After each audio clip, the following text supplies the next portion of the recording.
Welcome, grade 5s, to WorksheetCloud.com's online lessons. It's me, Miss Nicole Frank, again, and we're going to be doing some English home language. So I'm not going to keep you too long here. I want us to get right into this lesson. But before I do, you're going to need a page, pencil, or pen to write some things down because we're going to be a little more practical in these lessons. Okay, let's move on. So, if you have any questions about this lesson, please send us an email to grade5@worksheetcloud.com and we will get back to you as soon as we can after this lesson.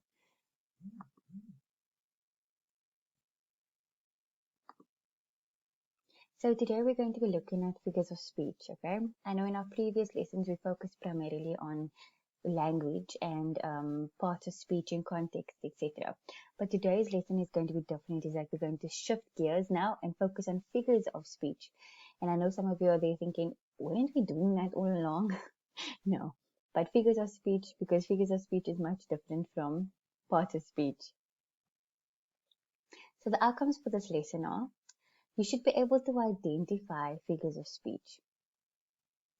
You should be able to tell the difference between figures of speech. Okay, so there are different types of figures of speech, and in today's lesson, I would like you to be able to tell the difference between them when you see them.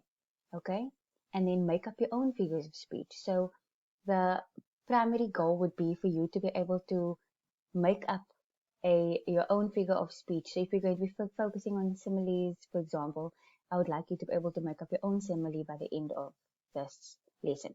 I don't expect you to know everything or know exactly how to change all of them or make a whole lot of different figures of speech, but I would like you to be able to at least be able to do one or two, make one or two up on your own. So that's basically the outcome.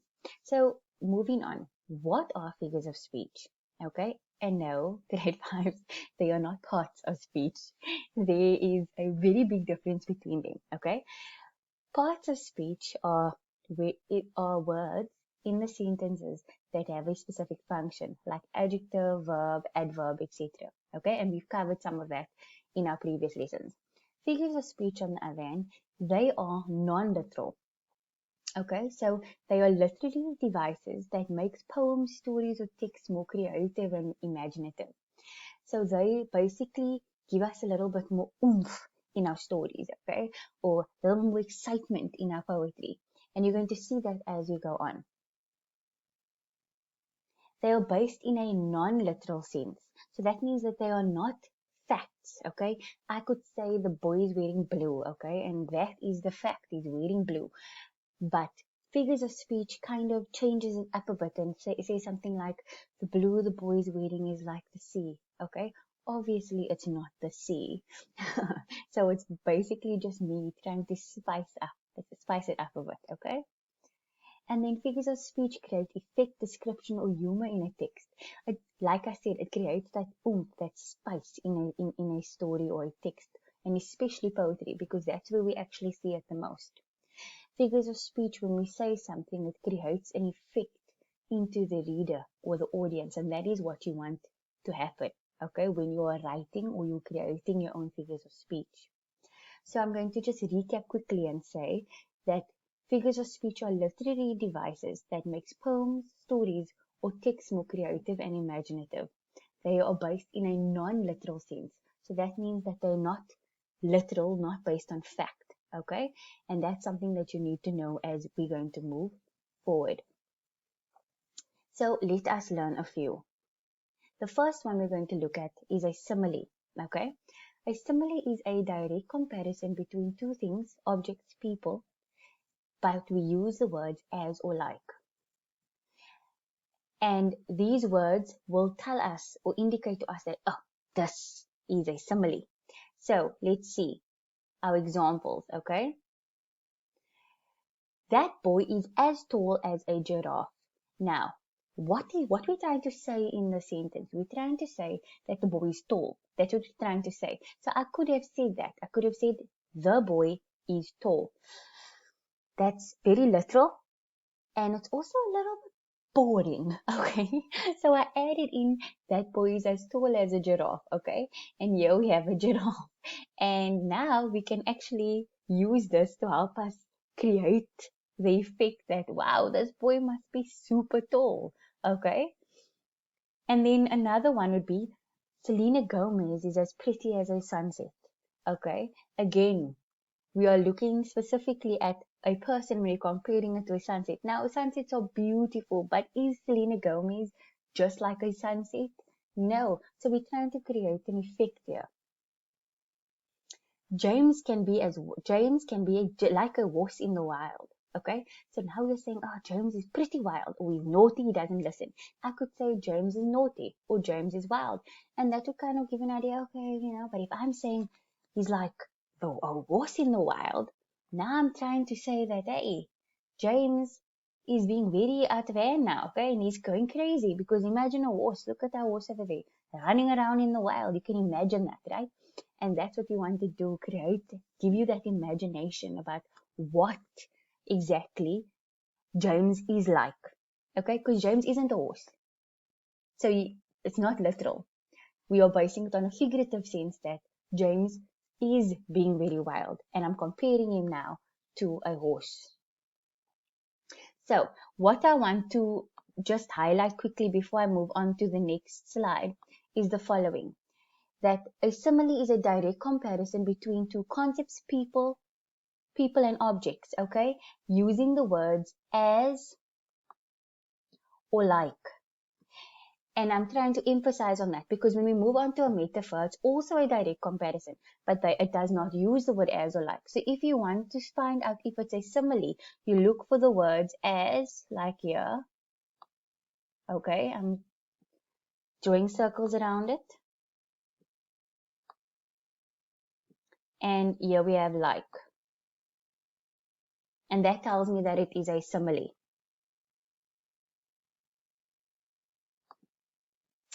So the next part of the next figure of speech we're going to focus on is a metaphor. Like I said in the previous slide, a metaphor is also a direct comparison, but it does not have as or like in it. Okay, so it's a direct comparison without using the words. Does not have as or like in it. Okay, so here are the examples. He is a giant. I could say he is as tall as a giant, or he is as big as a giant, but then it would be a simile. In this case, he is a giant. I'm saying it directly. I'm comparing him to a giant without using as or like, and therefore it is a metaphor. She is a sunset. Now, grade 5s, she obviously is not a sunset, okay? A person cannot be a sunset. A sunset is a sunset, okay? But metaphors or figures of speech create the illusion, the beautification, the effect that, oh, she's so beautiful, she's just like a sunset. She is a sunset, and it creates that kind of feeling in you or in the reader, okay? And that's what we're trying to do. So, Tim is a cheetah. Does that mean that he's the actual animal? No, it means that he's fast. So instead of me saying Tim is fast, okay, I'm saying, oh, Tim is a cheetah. And that's indicating to you that he's actually quite fast, okay? So the difference between a simile and a metaphor is that the simile uses as or like in its comparison, but a metaphor does not. Right, alliteration.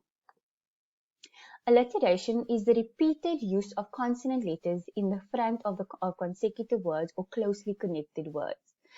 Whew, lots of words in that sentence. So let's see what's important about it. So it's the repeated use of consonant letters. So those are all the alphabetical letters besides the vowel sounds, okay? So that's what alliteration is. And they are used in the front of the words, and it can be consecutive words or closely related or closely connected words. So that's what we need to remember for alliteration. They are consonant letters in the front of the words, and they are used in consecutive words or closely connected words. So let's see our examples to make it a bit, so I can make it a bit more understanding to you, okay? For example, Betty bought a bit of butter. So as you can see there is my consonant letter, which is B, and it's B, B, B, B. Okay, and as you can see, not every word is next to each other. It's not consecutive all the time, but yet there is the repetition of the consonant letter B. And there I have my butter. Okay, Sandra saw something standing still. Okay, so here I have every consecutive word. The beginning of the word is the letter S. So here we can see the consecutive consonant letter, and the consonant letter is the S, and it's repeating in every word. So it's Sandra saw something standing still. Okay, creates an effect, and it allows the reader to see something when they are reading that. Okay, they like to use that in poetry. And then Tim tried to take Terry's tin. Another example of consecutive words with the same consonant letters in the front. Okay. And then Mary made memories with her friends. I added this this example because I wanted you to see that not all the words have to be beginning with the same consonant letter. It can be the first three words, it can be middle three words, the end of the sentence, those three words. Okay, and that's important to notice, especially when we want you to identify alliteration in a text, because then you can't just go look for that there must be a sentence that all the letters, the consonant letters must be in the front and the same. It can be the first three words or the middle three words or the last three words or the first two. Okay, as long as the words are consecutive or closely connected. And here we have Mary making memories with her friends. Okay, rhyme. Rhyme is usually used to create effect in poetry. They are words which uses repetition of similar sounds in the final stressed syllables. So, at the end of your sentence, okay, we have a word. And then we're going to put another sentence under that, and we're going to have another word at the end of that sentence. Rhyming words are words that sound the same to create an effect. Okay, and it is better to see it in examples. And I've learned that to teach that it's better to see it in examples, because otherwise it kind of seems a bit abstract for learners. So let's see the example. Man and can. Okay, I once saw a man and he used a can. So you can see at the end of the sentences I'm using man and then can at the end. So those are rhyming words. Okay, take and make. Okay, friend and end. So this was my best friend, but it looks like it could be the end. So that is a way that you can actually develop your poem, okay? Or if it has to be a rhyming poem. And we're going to learn about types of poetry in the next lesson. But for now, we're just looking at the different aspects of figures of speech when it comes to poetry. And in different texts. So rhyming words are words that sound the same, and they're usually at the end of the sentences, okay? And the car and far. I got into my car and I drove very far. Okay, again, the words at the end of the sentence, they sound the same. I got into my car and I drove very far. That's how I know that they are rhyming words. Personification. I must admit, grade 5s, personification is one of my favorites because it's the one thing that creates the most effect when you're trying to envision a text or a poem or a story, and I love it. So we're going to learn about personification now also. It gives lifelike characteristics to inanimate objects. Big words. What does it mean? It basically gives life to things that don't normally have life. Okay, that's in the easiest terms possible for me to say. So, for example, the desk shook in anger. Now, desks can shake, right? But desks cannot have feelings like anger. So that is what you need to remember when we are looking at personification, because personification is giving that quality of anger to to an object, desk, which should not have feelings, okay? It's an inanimate object. It's not alive. So when we are giving that object an emotion or a feeling, okay, it will be personification. Let's see how desk shaking over here. Okay, and then the walls could hear everything they said. Now, walls don't have ears. They can't hear. Walls are not alive. People are alive. So what I'm actually saying here is that people can be listening to the conversation, but that doesn't mean, but that's not what I'm saying exactly in the sentence, am I? I'm saying the walls could hear everything that they said. I'm creating an effect. I could have said people were listening to the conversation. That kind of sounds a little bit boring. So instead of saying that, I said the walls could hear everything they said. Now it seems a little sinister. It seems a little intense. And you want to learn more. Okay? The leaves jumped up to greet the day. Now, yes, the leaves can blow in the wind. It can grow, right? But they don't jump up like a person jumps up to greet the day. Leaves don't greet people. So I'm basically creating effect, okay? And I'm giving that lifelike activity to an object that is not alive. And beautiful sunset, don't you think, grade 5s? And now we're going to add some life there, and we're going to say the sun greeted the sea as it set. Beautiful analogy, beautiful, right? All I'm saying is that the sun was setting, right? But now I'm using personification to give it some life, okay? And I'm saying the sun greeted the sea as it set. And so with this personification over here, I'm basically giving the life-like quality of greeting to the sun. But the sun is an inanimate object. It's not alive. So all I'm doing is I'm basically giving that action to the sea. To the sun. But if you look carefully, I'm also using another figure of speech in the sentence as well. If you look carefully, you could see sea, set. Okay, and there's even sun over there. And that kind of speaks to alliteration, don't you think? The sun greeted the sea as it set. Wonderful, grade 5s. Onomatopoeia.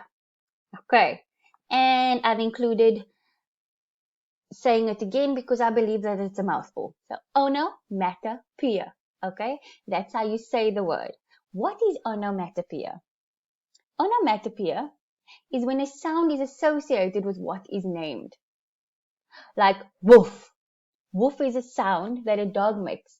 But using the word woof now is onomatopoeia because it's used to create an effect. So let's see the examples. The gun went bang. Okay? Bang is used to create a sound, create a feeling into a person when saying it. The gun went bang. Okay? And that is how we use onomatopoeia. The howling of the wolves scared them. Okay? The word howling explains how the sounds that the wolves are making. And here we have our wolves on the side. They look pretty scary. Woof, the dogs went all night. So the dogs were barking all night. And instead of me saying the dogs were barking all night, I'm now saying, woof, the dogs went all night. And the dogs seem pretty cute. Because here we have two little cute puppies over there. They look much more innocent than those wolves over there, don't you think, grade 5s? Okay, so onomatopoeia, again, speaking specifically about the sounds that you make when you are busy doing something, okay? And it's creating that connection with the action and the sound at the same time. And then boom, the car was gone. Again, I'm trying to create an effect to you, okay? And so when that happens, then you can see, okay, the interest peaks of the readers. And that's why figures of speech are so exciting and so interesting when you're using them or when you notice them, okay? And then we're going to try now to identify the figure of speech in the sentences. Here are my sentences that I have happily made for you. And let's read them together. James was as strong as a fox. The road has a mind of its own. Bang, the cars crashed. The green grass grew wonderfully in the garden. Sarah was the sun. She shone brightly. And some people are kind. Some people are like in mind. Some are like in mind, sorry. So those are the different sentences that I want us to identify the figures of speech in. So I've added the figures of speech on the side over there, but I have not put them next to the correct figure of speech. So what I'm going to do now is I'm going to leave it on here for you for a while, and so that you can actually see if you can match them quickly, and then I'm going to give you the answers afterwards. Good luck, grade 5s. I'm going to give you a few seconds. Write them down as quick as you can and try and figure out which one goes where.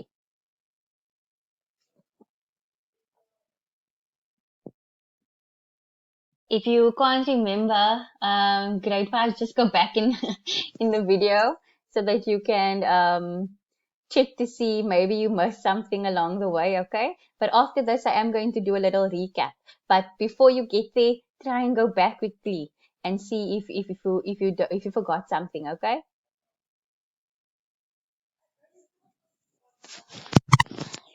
Okay, right.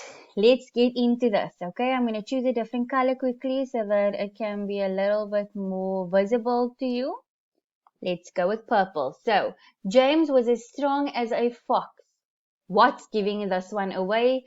Grade 5s, I think it's got to do with the as over there. And remember what we said, when something is a comparison using as or like, it's one specific figure of speech. So, James is being compared to a fox using the words as or like.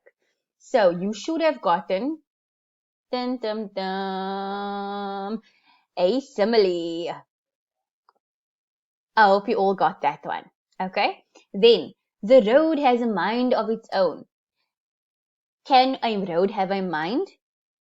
No, roads aren't alive. People are alive. So, I'm giving a characteristic to a inanimate object. Therefore, the road is not alive. So, I have to think, what could it possibly be? And I think that it is personification.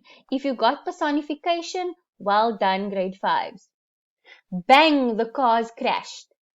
I'm giving a sound to the crashing of the cars. So therefore it must be, let's use a different color so that we can make it a little colorful here, okay?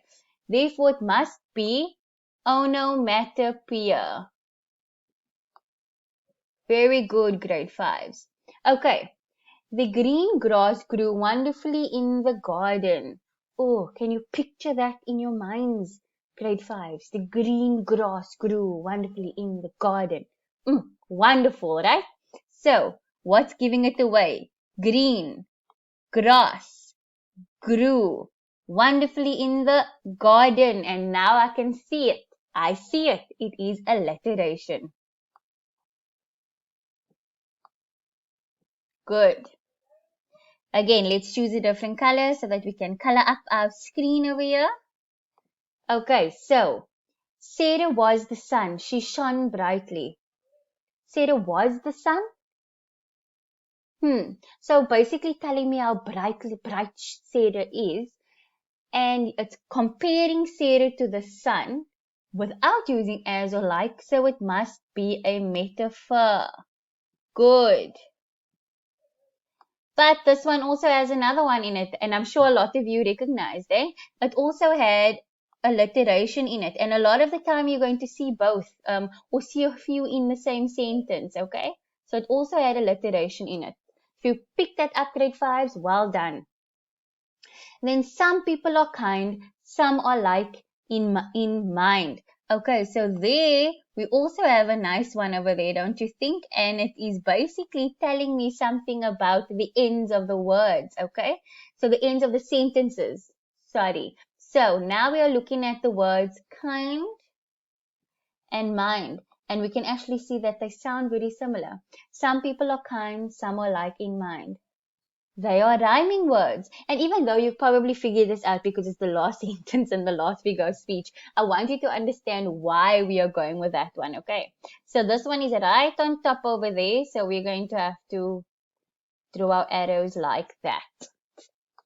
Very well done, grade 5s. Please take a look at your answers and make sure that you've gotten the same ones as me.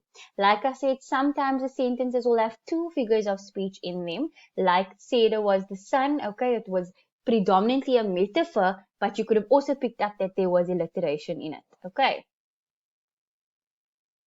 I'll leave it on for a few seconds so that you can just wrap your minds around figures of speech.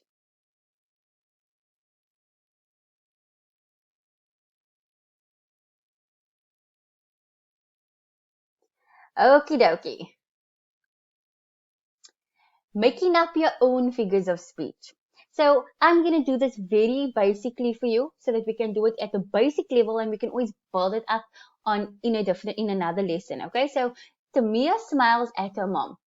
That is a literal sentence. She smiled at her mom. How can we change the sentence to make it more creative?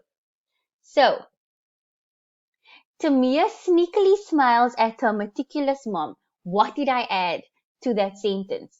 I made it more interesting, more spice, more life because I added some words with alliteration. And now I'm saying Tamia sneakily smiled at her meticulous mom. And you can see that I have highlighted it over there to show you how I could possibly do that.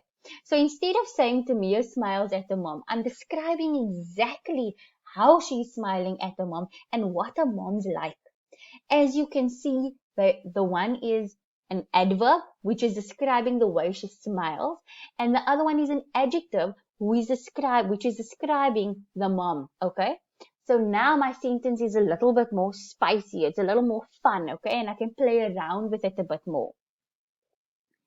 And then Tamia's smile is as beautiful as a summer's day. So I took mom out of the sentence and I'm speaking specifically about her smile and I'm saying it is as beautiful as a summer's day. And how am I doing that?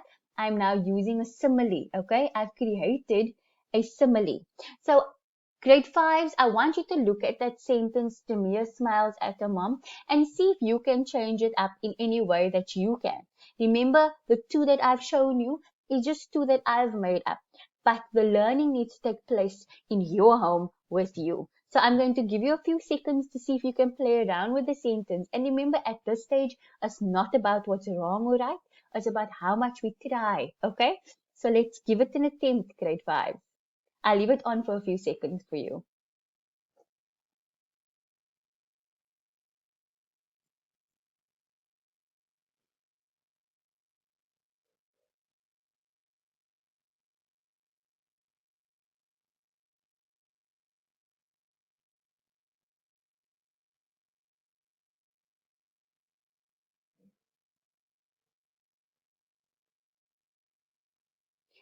Okay, so let's move on. I hope you wrote down your sentence. I hope you spiced it up a bit. I hope you created a figure of speech on your own. And remember, if you didn't, or you're confused, or you're not quite sure about something, please send us an email and we'll get back to you. Okay, we're going to move on. Let's recap.